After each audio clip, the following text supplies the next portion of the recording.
মহান শহীদদের প্রতি শ্রদ্ধা প্রদর্শন করে যারা এই আন্দোলনে আহত হয়েছে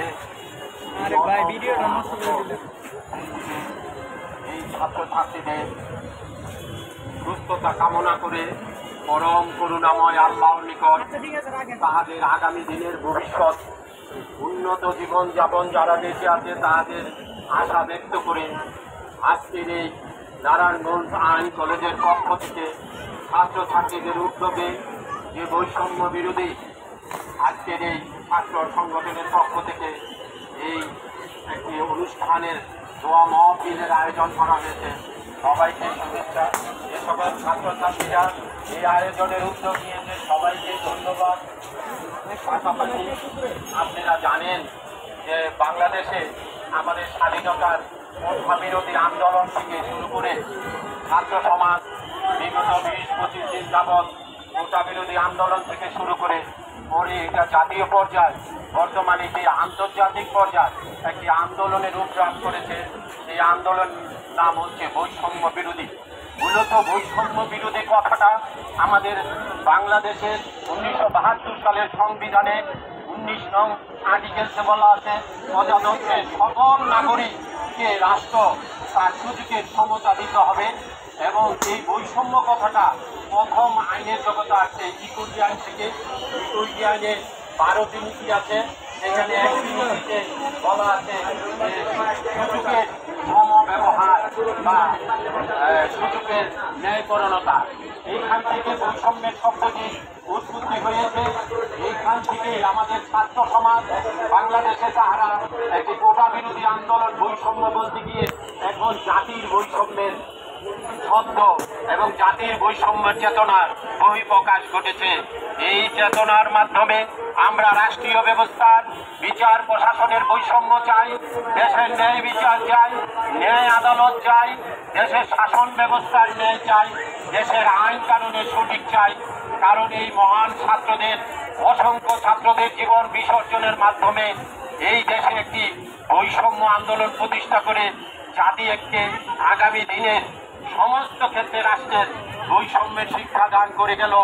আমরা তাহাদের এবং যারা আছে আজকে দেখেন 5 তারিখে একটি বৈষম্যের বিজয় ঘটেছে। আজকে 13 তারিখ এই 8 দিনের মধ্যে ছাত্রছাত্রীরা রাস্তাঘাটে নানান শান্তি শৃঙ্খলা তারা কাজ করে যাচ্ছে। আমরাও রাস্তায় চলাফলে তাহাদেরকে দেখে অবাক লাগে, অথচ এই 27 দিনেও তাহাদের বিরুদ্ধে কোনো অপসংবাদ প্রচার হয়নি। অদ্ভুত, বাংলাদেশে এই 17 কোটি জনগণের মধ্যে প্রায় 50 লক্ষ 60 লক্ষ এই ছাত্রছাত্রী, তাহাদের একটির বিরুদ্ধে কোনো আজ পর্যন্ত 10 দিনের মধ্যে কোনো সংবাদ পত্রিকায় নেগেটিভ আসে নাই। আমরা এতে প্রতীয়মান হচ্ছি। আমাদের আগামী দিনে এই ছাত্র সমাজ আমরাও দোয়া করি এবং আশাবাদ ব্যক্ত করি এই ছাত্র সমাজ আগামীতে আমাদের এই স্বাধীন বাংলাদেশকে একটি ভালো সমৃদ্ধ এবং উন্নত জাতিতে রূপান্তর করবে। এবং এই প্রসঙ্গে যারা আত্মবিসর্জন দিয়ে দিয়েছেন, যারা শহীদ হয়েছে তাদের একটি রাষ্ট্রীয়ভাবে তালিকা প্রণয়ন করা উচিত এবং যাহারা আহত হয়েছে তাহাদেরও একটা তালিকা। এবং এই দিবসটাকে স্বতন্ত্রভাবে 21শে ফেব্রুয়ারি এবং 16ই ডিসেম্বর 26শে মার্চ মতন স্বতন্ত্র জাতীয় দিবস সরকারকে উচিত ঘোষণা করা এবং এই পাশাপাশি এই দিবসে একটি সরকারি ছুটি ঘোষণা করা। আমরা 71-এর ইতিহাস এখন পর্যালোচনা করলে দেখি তখনও এই শহীদদের তালিকা সাথে সাথে প্রণয়ন করা হয় নাই। এখন দেখা যায় সবাই বলে সঠিক তালিকা নাই, সঠিক মুক্তিযোদ্ধা তালিকা নাই। আমরা ওই ইতিহাস থেকে আমরা অভিজ্ঞতা নিয়ে বলতে চাই এই আন্দোলনের অতি দ্রুত সরকারের উচিত এই অন্তর্বর্তীকালীন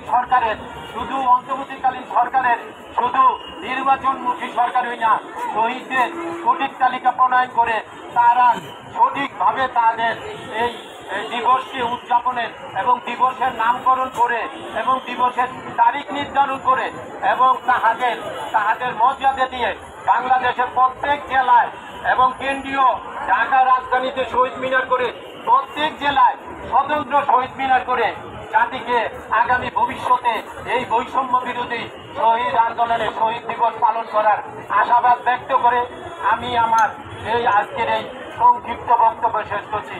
খোদা হাফেজ। বাংলাদেশ জিন্দাবাদ।